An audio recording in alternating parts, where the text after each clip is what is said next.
Miss झाली ना आपल्या परिसरातील ताजी अपडेट? अहो मग आजच C24 तास या आपल्या यूट्यूब चॅनलला लाईक करा, शेअर करा, सबस्क्राईब करा आणि बेल आयकॉनवरती क्लिक करायला अजिबात विसरू नका।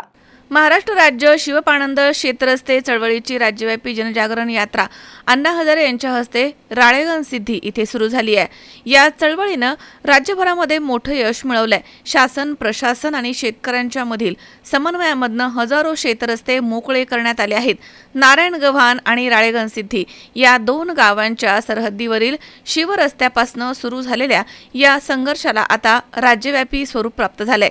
यात्रेच्या शुभारंभ प्रसंगी उपस्थित समन्वयक, पदाधिकारी आणि शेतकऱ्यांना प्रोत्साहन देण्यासाठी चळवळीमधील संघर्ष योद्धा पुरस्कार प्रदान करण्यात आला आहे।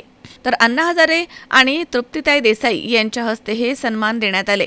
तसेच प्रत्येक तालुका आणि जिल्ह्याला विशेष स्मृतिचिन्ह देऊन गौरवण्यात आले।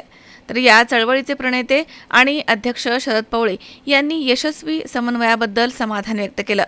राज्य प्रसिद्धी प्रमुख रवींद्र खुडे यांनी कार्यक्रमाची माहिती देताना शेतकऱ्यांच्या रस्त्यांच्या समस्यांकडे शासनाचे लक्ष वेधण्यासाठी ही यात्रा महत्त्वाची आहे असं म्हटलंय। तर या कार्यक्रमात मोठ्या संख्येनं शेतकरी, सामाजिक कार्यकर्ते आणि पदाधिकारी उपस्थित होते। यात्रा राज्यभरामध्ये विविध जिल्ह्यांमधनं मार्गक्रमण करणार आहे। शेतरस्ते सुधारणेसाठी जनजागृती केली जाणार आहे अशी अपेक्षा व्यक्त केली जाते। विनोद गायकवाड, C24 तास, पारनेर।